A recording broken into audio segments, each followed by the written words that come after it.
사랑이 많으신 하나님 아버지 감사합니다. 오늘도 여호수아 17장부터 사무엘상 10장까지 성경 퀴즈 해설 강의를 허락하심에 감사드립니다. 우리가 하나님의 말씀을 가까이 할 수 있게 도와주시고 하나님의 뜻을 깨닫는 시간 되게 도와주시옵소서.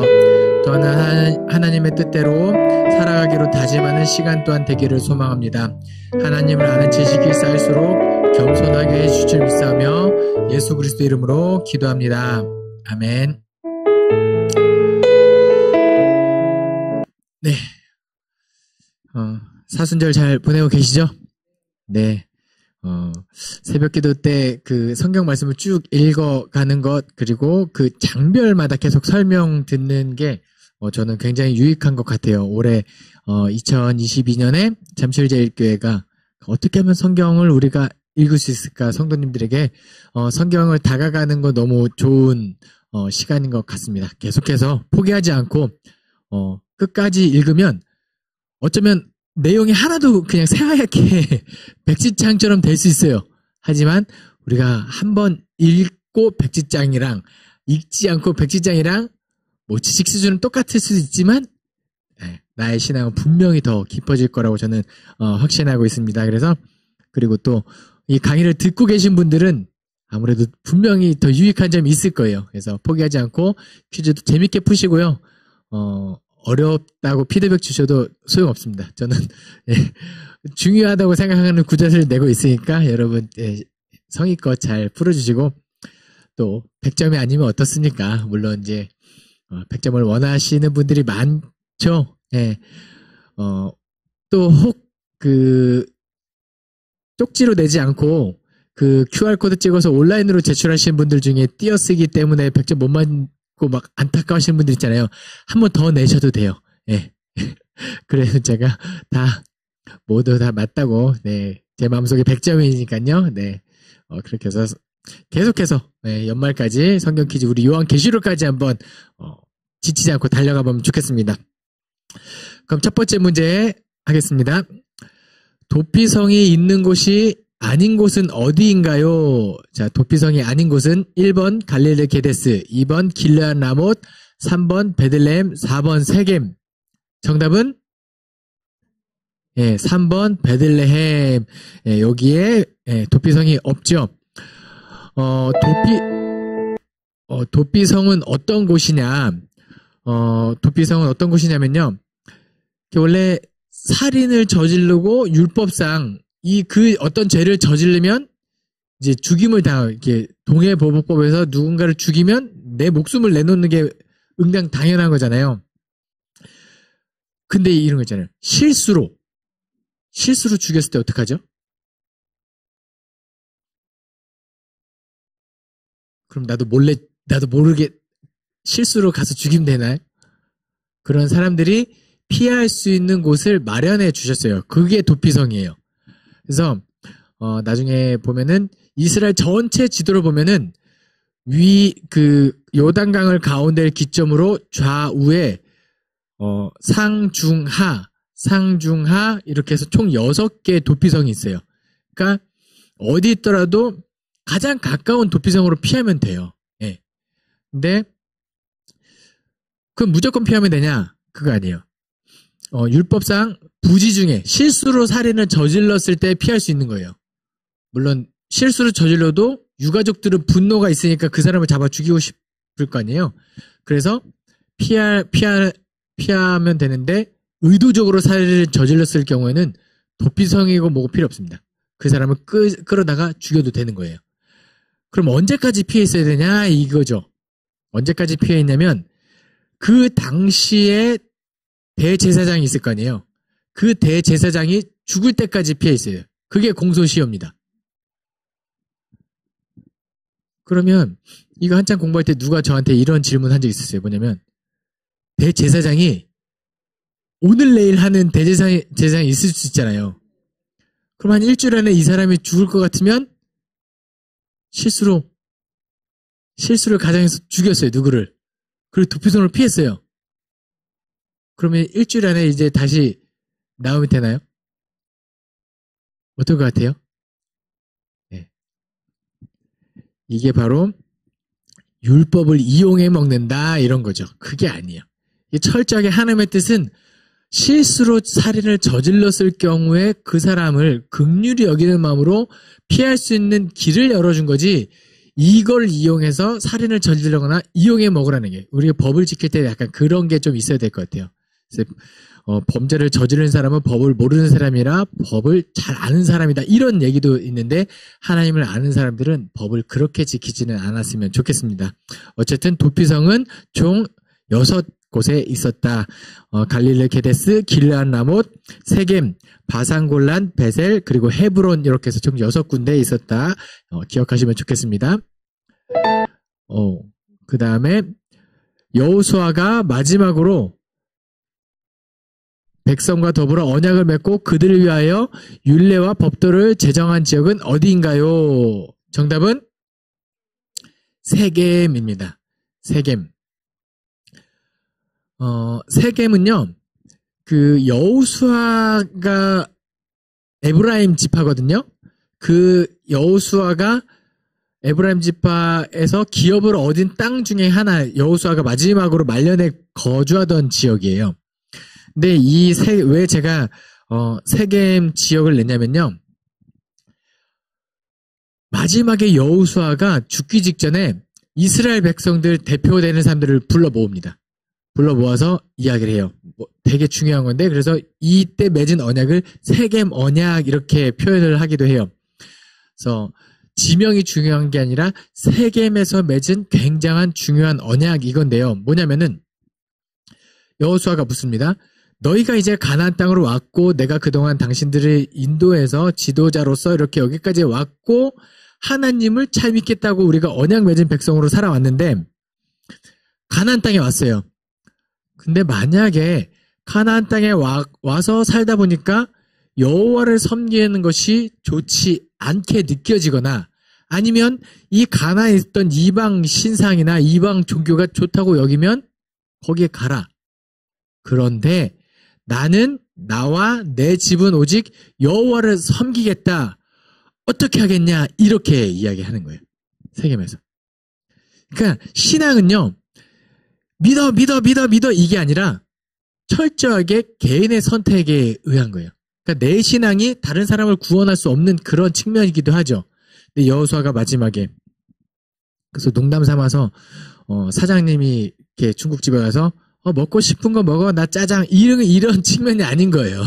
이게 정말로 짬뽕을 먹고 싶으면 짬뽕을 선택해도 되고 하는데 나와 내 집은 하겠다. 어떻게 하겠냐? 그때 모였던 모든 대표자들 장로들이 우리도 여호와를 섬기겠습니다라고 서로 마지막으로 언약을 맺습니다. 근데 여호수아 이렇게 24장 끝나고 나면 그다음부터 사사기로 이어질 때 그때부터 또 슬퍼요 마음이. 근데 어쨌든 세겜 언약에서는 무엇이냐? 나와 내 집은 여호와를 선택하겠다. 너희는 어떻게 하겠냐? 당신들은 어떻게 하겠습니까? 여러분들은 우리도 저도 여호와의 집을 하나님을 섬기겠습니다라고 다짐하고 그것이 계속해서 세대가 거듭돼도 이어질 수 있었으면 좋겠습니다. 세겜 언약 우리 잠실제일교회니까 잠실의 언약 이렇게 해서 여호와를 섬기는 게 계속 이어지면 좋겠습니다. 다음 문제입니다. 사사기에 기록된 첫 번째 사사로서 갈렙의 사위가 된 사람은 누구인가요? 정답은 온니엘입니다. 온니엘. 그런데요, 이 사사기 1장을 잘 읽어보면 약간 어떤 느낌이 좀 있냐면 그 갈렙이 저 위에 가서 구산 리사임을 점령할 사람이 누구냐? 저 산지에 먼저 나가서 누가 점령할 거냐라고 했을 때 온니엘이 나가요.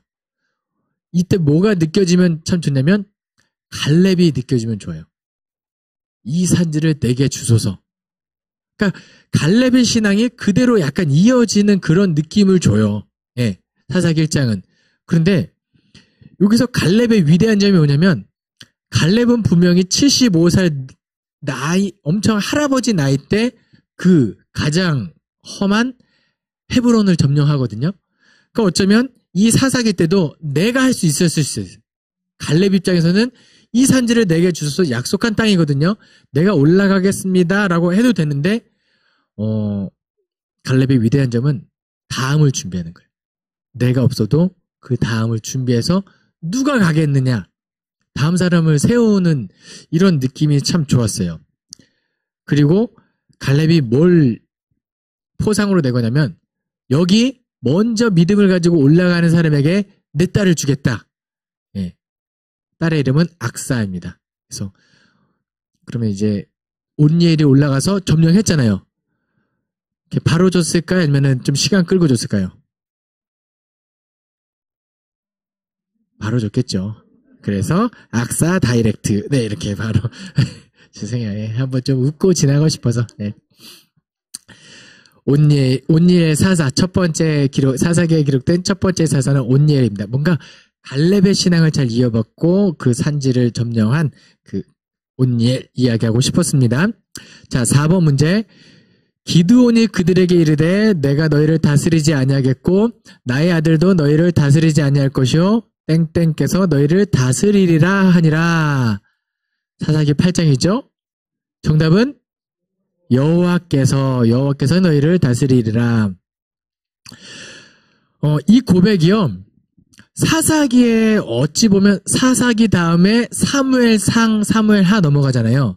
룻기 다음에 사무엘상. 그러니까 시대적으로 보면 사사기 다음에 마지막 사사 사무엘이고 사무엘 다음에 사울왕. 왕정으로 넘어가는 그 어간인 거예요. 사사기는. 근데 사사기에서 사무엘까지 넘어갈 때 하고 싶은 메시지는 뭐냐면 이스라엘의 왕은 오직 여호와다. 그래서 왕이 아니라 여호와다. 그래서 기드온이 그 미디안을 점령하고 나서 사람들이 우리의 왕이 되주소서 했을 때 이런 이야기를 해요. 기드온이 이르되 내가 너희를 다스리지 아니하겠고 나의 아들도 너희를 다스리지 아니할 것이요 여호와께서 너희를 다스리라 하니라. 그런데 이 담임 목사님 그 수요 예배 때 그 강해 설교를 들으면 저런 측면이 있어요. 기드온이 이렇게 한 말이 사실 문자적으로는 맞아요. 이게 맞거든요. 기드온이 다스리는 것도 아니고 아들이 다스리는 것도 아니고 오직 여호와께서 왕이다. 이게 핵심 가르침인데 실제로 말과 언행 그 행동은 좀 달랐다. 뭔가 에봇을 취했고 뭔가 왕처럼 군림했던 기드온의 말년 좀 안 좋은 모습이 좀 기록되고 있지만 실제로 사사기에서 나중에 가면은 또 그때 다시 한번 언급할게요. 근데 원래 핵심은 사사기에서는 여호와께서 왕이 되신다. 이게 핵심이에요. 그래서 한번 넣어봤습니다. 내가 다스리는 것도 아니고 아들도 아니고 오직 여호와께서. 그래서 이 해설 강의를 듣고 계신 분들도 누가 왕이다? 우리의 주권자 주님이시다. 여호와다. 이 마음이 있었으면 좋겠습니다. 자, 다음 문제. 삼손은 어디 지파 출신인가요?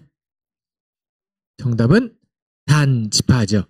네, 그래서 제가 그 성경 공부 한창 이제 할 때 삼손은 어디 지파 출신일까 해서 삼손은 힘이 세고 싸움 잘했으니까 태권도 3단에서 삼손 단지파 이렇게 외웠던 적이 있었던 것 같습니다. 안 까먹겠죠? 삼손은 단지파.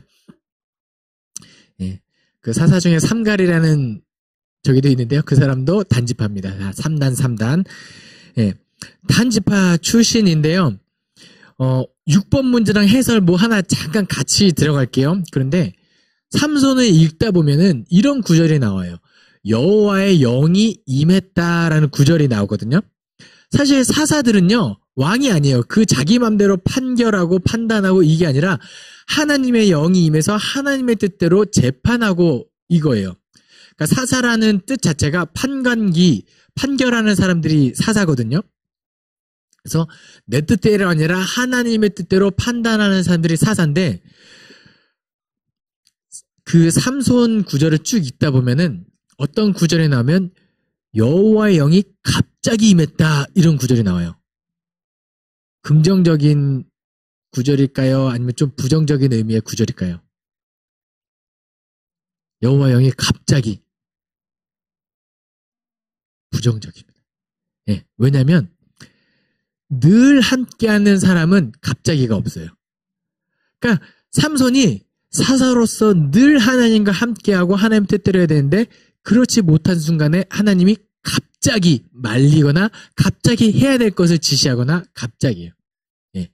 그래서 읽어보시면 뭐 낙이 턱뼈로 막 이렇게 할 때도 그렇고 뭐 할 때 하나님 여호와의 영이 갑자기 그러니까 이거는 하나님의 뜻대로 마냥 살아가지 않았던 그런 삼손의 모습도 있지만 그래도 나시린으로서 머리도 계속 길렀고 삭도를 대지 않았고 뭐 이런 지킬 건 지키면서 이런 삼손의 그런 모습들도 있겠는데 갑자기 했을 때 우리도 하나님이 우리에게 갑자기 임하진 않았으면 좋겠어요.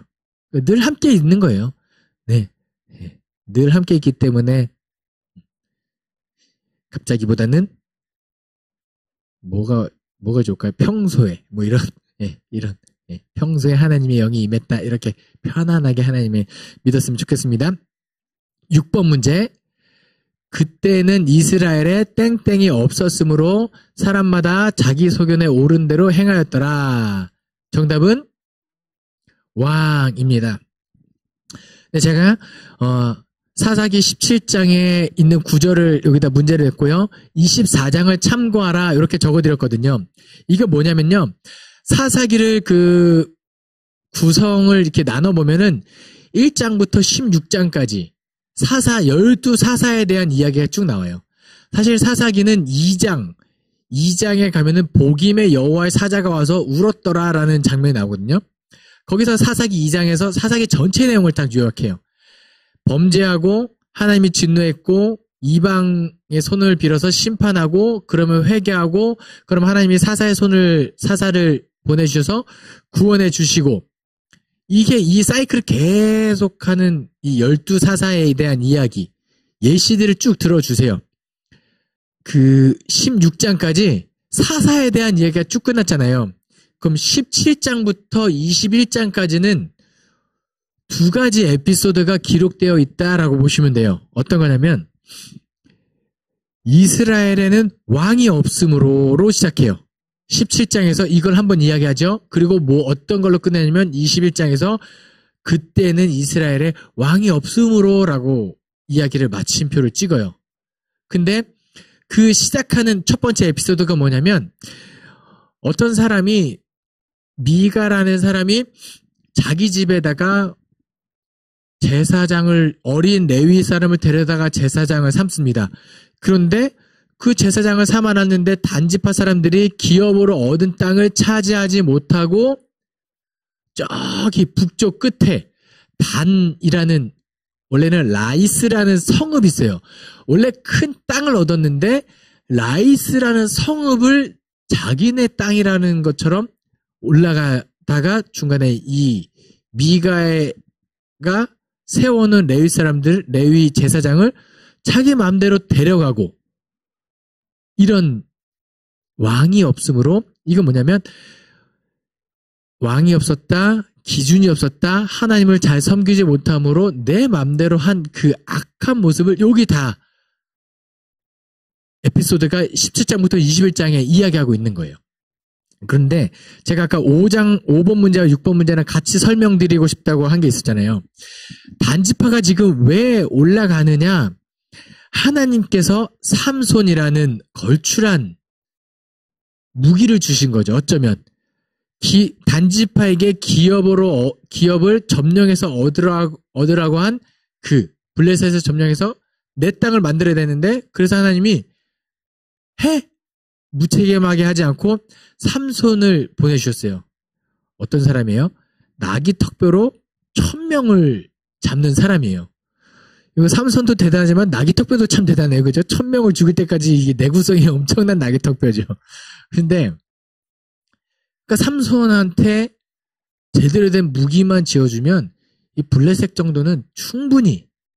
그런데 뭐죠? 삼손의 그런 걸출한 것을 시기했거나 아니면 하나님이 보내주셨지만 이렇게 삼손이라는 사람을 보내주고 눈에 보이는 증거까지 했지만 믿지 못한 이 단지파의 모습인 거예요. 그래서 그 기업을 얻지 못하고 그냥 눈에 보이게 우리가 저 정도면 우리도 이길 수 있겠다 해서 제비 뽑아서 얻은 그 기업을 떠나서 북쪽으로 쭉쭉쭉 올라가요. 예, 그래서 저 위에 라이스라는 작은 성읍을 점령하고 여기가 우리가 얻은 기업이다라고 이렇게 이야기하는 거예요. 그러니까 성경에서 이스라엘의 지명을 이야기하면 단에서부터 부엘세바다 이렇게 단에서부터 부엘세바까지다라고 이야기하는데 그 단이라는 지명은 좀 약간 수치스러운 지명인 거예요. 사실 우리가 여호와께서 주신 땅을 얻지 못하고 이렇게 왔었구나라는 지명이 되는 거예요. 왕이 없으므로 자기 소견에 오른 개인적으로도 아무나 데려다가 자기 집안의 제사장으로 삼고 그 얻은 그 제사장을 단지파 사람들이 가면서 힘으로 빼앗아가고 자기 맘대로 하는 그 구절을 17장에서 이 17장의 이 레위 지파 단지파의 에피소드를 이야기하고 있죠. 그 다음 7번 문제입니다. 어떤 레위 사람이 자신의 첩을 찾아서 돌아오던 중에 봉변을 당한 곳은 베냐민의 땅 어디인가요? 정답은 기브아입니다. 네, 정답은 기브아죠. 이야기가 어떻게 되냐면요. 그 유다 땅 베들레헴에 에브라임 사람이 저 더 남쪽 유다 베들레헴에 사는 첩을 얻어요. 근데 이 첩이 자기 땅으로 도망을 칩니다. 그러니까 위쪽에 있던 에브라임에 있던 레위 사람이 자신의 첩을 찾아서 베들레헴으로 와요. 그리고 자신의 첩을 찾았죠. 그리고 돌아가야 되는데 그 장인이 지금 날이 어두워지니까 좀 이따 가십시오라고 하는데 아닙니다. 지금 가겠습니다 해서 또 그 만류를 뿌리치고 가요. 근데 밤이 어두워지니까 아무 데서나 유숙할 수는 없고 우리가 이왕이면 우리 족속 하나님을 믿는 민족의 땅에서 유숙합시다라고 해서 베냐민 땅으로 들어갑니다.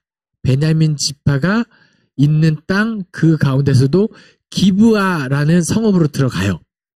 근데 거기서 어떤 일이 벌어지죠? 소돔과 고모라 같은 사건이 벌어져요. 예. 이 사람을 내라 우리가 상관하겠다 이런 식으로 하니까 이 레위 사람이 자신의 첩을 그 성난 사람들에 내어주죠. 밤새도록 이 유린당한 이 첩이 다음날 아침에 죽어있는 모습을 발견하고 이 레위 사람이 그 첩의 시신을 12조각을 내서 각 지파별로 보내요. 내가 이 기브아에서 이런 꼴을 당했다. 그러니까 각 지파 사람들이 그걸 듣고 분노해서 연합을 해서 베냐민 지파를 쳐들어와요. 기브아라는 지역에. 여기까지만 이야기를 들으면 뭐야 이게 왜 이런 일이 벌어져? 왜 이런 일이 벌어졌을까요? 왕이 없으므로 자기 소견에 지금 옳은 대로 그냥 혼란한 것을 기준이 없어요. 율법도 없고 왕도 없고 하나님도 없고 그냥 이거 엉망진창이구나 이거를 단적으로 보여주는 또 사사기에서 이야기하고 싶은 또 한 가지 예인 거예요. 그래서 베냐민 지파가 처음에는 전쟁에서 12지파를 이기다가 나중에 베냐민 지파가 결국은 져요. 그 가운데 우리가 아무도 우리 자녀들을 우리 딸들을 베냐민 지파에게 주지 말자 이야기하고 최후까지 몰아붙여놓고 보니까 그런데 베냐민 지파가 우리 이스라엘 족속 아닌가? 한 지파가 이렇게 없어져도 되나? 또 이런 말을 해요. 이게 뭐에 왔다 갔다 하는 거죠 지금. 그래놓고 우리 딸들을 주지 않기로 하니까 그럼 어떻게 해요? 갑자기 어떤 우상을 섬기러 춤추러 온 사람들 납치에다가 그 여인들을 베냐민 지파 기업을 이룰 수 있게 여인들도 그들에게 줍니다. 엉망진창이죠. 그래서 어쨌든 베냐민 지파는 그렇게 유지가 돼요.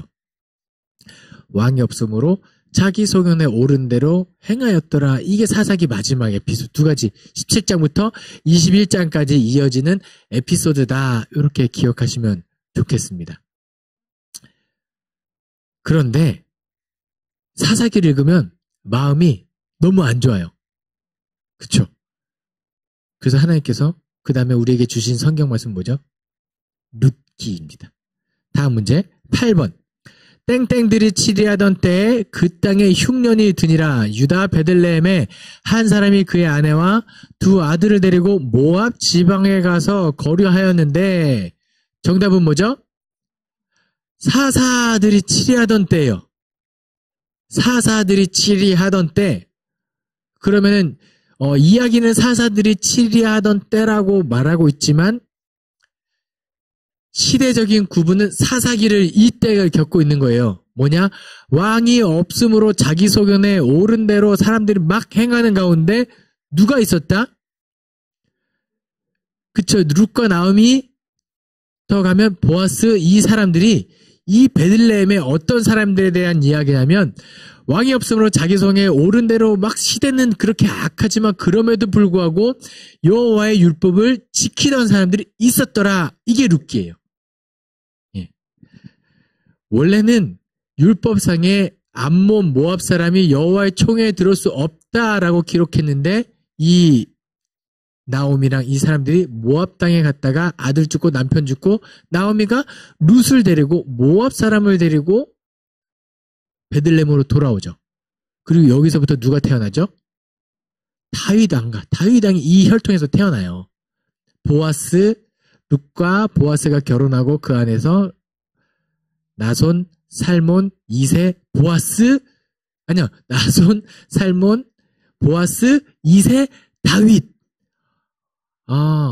율법으로는 사실 이 총에 이어질 수 없는 혈통인데 뭐예요? 율법을 가지고 있다가 아니라 율법을 지키는 사람들이 하나님의 백성이다라고 이야기하고 이 룻기를 계속 읽다 보면 어떤 내용이 나오냐면 그렇게 나오미가 돌아와요. 이 사람들은 철저하게 약자거든요. 여인들만 남았죠. 먹고 살기가 힘든 시대에 나오미가 룻에게 우리 먹을 걸 좀 구해와라 라고 했을 때 보아스가 그 경작하는 밭에 가요. 근데 한 구탱이에 보아스가 뭐라고 이야기하냐면 굳이 저기 타작하다가 떨어진 거 굳이 죽지 말아라. 왜요? 그거 누구 거냐면 과부나 고아나 객이나 어려운 사람들이 가져가는 그 모퉁이 이삭 이렇게 표현하거든요. 그거 하나님이 율법에 이야기한 것을 보아스는 철저하게 지키고 있죠. 그리고 이제 룻과 나오미의 기업을 이을 남자가 없잖아요. 그럼 그 땅을 이들을 누가 책임져야 되냐? 나오미하고 가장 가까운 친척이 이어야 돼요.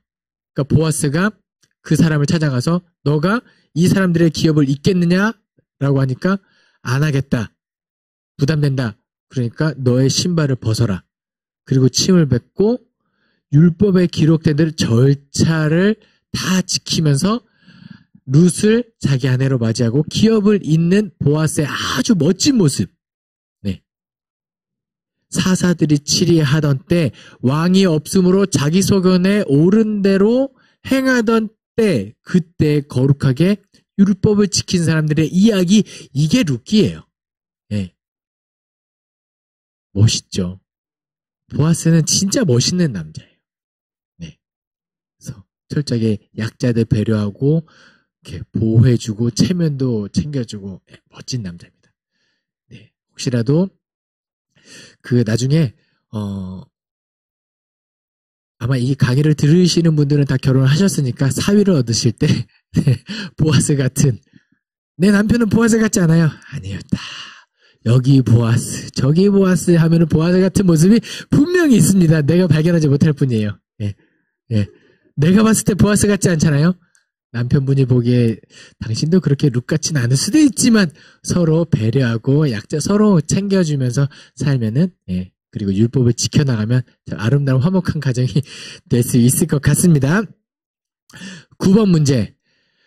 사무엘이 블레셋에게 승리한 후 미스바와 셋 사이에 돌을 세운 곳의 이름은 무엇인가요? 정답은 에베네셀. 에베네셀의 구체적인 뜻은 도움의 돌이라는 뜻입니다. 도움의 돌 이걸 세워놓고 여기까지 우리를 도우셨다. 원래 블레셋이랑 그 전쟁을 하거든요. 그 전에 블레셋과 전쟁을 할 때 그 누구죠? 그 제사장,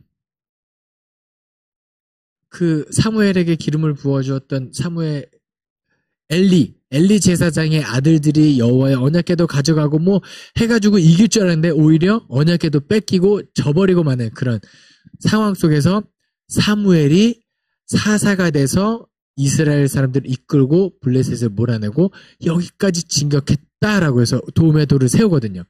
그래서 도움의 돌 여기까지 우리를 도우셨다. 그런데 여기서 중요한 굳이 돌을 세운 이유가 뭐냐면 기억해라라는 거예요. 이런 거를 굳이 돌을 세우는 게 뭐 기념비적인 우리 업적을 이게 아니라 기억해라가 핵심이에요. 그러면은 뭘 기억하냐면요. 언젠가 위기가 우리 인생에 찾아올 때가 있어요. 그때 뭘 기억하는 거죠? 그때 하나님께서 나를 도와주셨던 신앙의 경험을 떠올리고 다음에 찾아올 위기를 극복해 나가라는 거예요. 그래서, 지금 힘들 수 있죠. 근데 과거에도 힘든 순간이 있었죠, 여러분? 어때요? 지금이 힘든가요? 과거에 더 힘들었었나요? 비슷비슷해요. 비슷비슷해요. 왜 우리 인생은 늘 힘듭니다. 네. 비슷비슷해요. 그런데 이렇게 이야기해 볼까요? 그럼 그때는 과거에는 그 어려운 시대들을 어떻게 이겨나가셨어요? 어떻게 극복하셨어요? 네. 첫 번째는 과거에는 좀 지금보다 젊고 힘이 있으니까 극복했을 수도 있어요. 그런데 또 가만히 살펴보면 과연 나의 인간적인 그런 힘과 이것도 있었지만 가만히 뒤돌아보면 하나님의 은혜도 분명히 하나님의 은혜였구나 하는 그런 측면들이 있어요. 그 하나님의 은혜는 과거나 지금이나 여전하다라고 한다면 지금도 에베네셀인 거예요. 현재.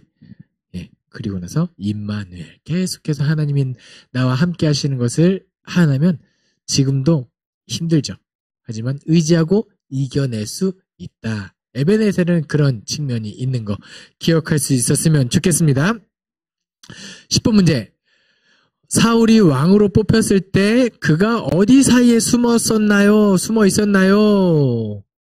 정답은 진보따리. 예, 문제를 풀고 나면 의심하셨을 거예요. 뭐 이런 걸 문제로 낼까? 왜 진보따리를 문제로 낼까? 뭐 특별한 진보따리인가? 뭐 돈보따리도 아니고 진보따리. 뭘 여기서 하고 싶었던 이야기는 뭐냐면 성경을 다시 한번 사무엘이 기름 붓고 왕으로 세우는 그 과정을 다시 한번 쭉 살펴보세요. 사울 어떤 사람이냐면요. 일단 외적으로도 탁월해요. 다른 사람보다 키도 크고 머릿결도 좋고 외모도 좋고 힘도 좋고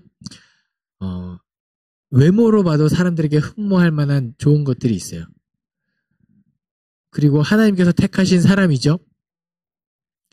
그리고 기름 붓고 해가지고 다 이제 당신을 왕으로 삼겠습니다라고 당시 사무엘의 말이면 다 껌뻑껌뻑 죽어요. 사무엘이 그렇게 선포했는데 없는 거예요. 사무엘 어디 갔냐 하고 사울을 찾다 보니까 어디 갔냐? 진보다리에 숨어 있었더라. 그러니까 끝까지 내가 어떻게 그 왕이 되겠냐.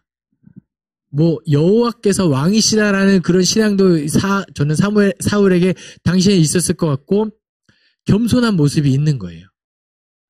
그리고 진보다리에 숨은 사울을 찾아서 왕으로 세웠는데 그 밑에 조금만 더 읽어보세요. 어떤 장면이 나오냐면 그때 모여있는 사람 중에 불량배들이 뭐라고 이야기하냐면 이 사람이 어떻게 우리를 구원하겠느냐라고 했을 때 사울이 잠잠했더라라고 이야기해요.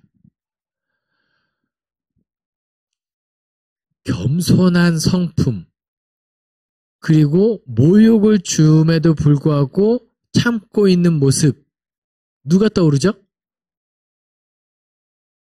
예수님인 거예요. 예수님이 본인의 성품을 가리켜 뭐라고 이야기하죠? 나는 온유하고 겸손하니 나의 멍에를 뭐 이렇게. 그리고 수욕을 다 참으시는 이런 사람들이 리더가 돼야 되는 거예요. 근데 안타깝게도 사울이 나중에 이 겸손했던 사울이 왕이 되기에 충분했던 사울이 그래서 하나님의 영이 그와 함께했던 사울이 이 겸손함을 잃어버렸을 때 여호와의 영이 떠난 거예요. 다른 거 아니에요. 누가 리더가 되어야 되느냐? 누가 왕이 되어야 하느냐? 그 하나님을 닮고 예수님의 성품을 담은 사람이 교회에서도 구역장이 되고 권찰이 되고 목사가 되고 전도가사가 되고 영향력이 있는 사람들은 끊임없이 뭘 추구해야 되냐면 하나님의 성품을 어떻게 하면 내가 닮아갈 수 있을까? 이것을 노력하고 있잖아요. 그러면 이런 마음이 들어요. 나는 부족합니다. 영상을 듣고 계신 분들 나는 할만하지 이런 마음이 들잖아요. 빨리 무릎 꿇고 회개하기도 하시고 하나님께 하나님의 성품을 닮을 수 있게 해주십시오라고 기도하고 다시 한번 하나님께서 나에게 맡겨주신 그런 일들을 그런 영향력 있는 리더의 자리의 역할들을 잘 감당할 수 있었으면 좋겠습니다. 진보다리에 숨었다. 진보다리에 숨은 그 사울의 그 당시의 성품과 심정을 한번 우리가 느껴봤으면 좋겠다라는 마음에서 한번 문제를 내보았습니다. 이렇게 1번부터 10번까지 문제를 풀어보았는데요. 여기서 느껴지는 그 은혜를 계속 잘 간직하시고 또 한 주간도 사순절 잘 보내시는 여러분 되기를 소망합니다. 기도하겠습니다. 사랑이 많으신 하나님 아버지 감사합니다. 우리를 이 자리로 불러주시고 하나님의 말씀을 듣게 하시니 감사드립니다. 끝까지 최선을 다해서 하나님의 성품을 닮아가는 우리 그리스도인 되게 도와주시옵소서. 겸손하게 하실 줄 믿사오며 예수 그리스도 이름으로 기도합니다. 아멘.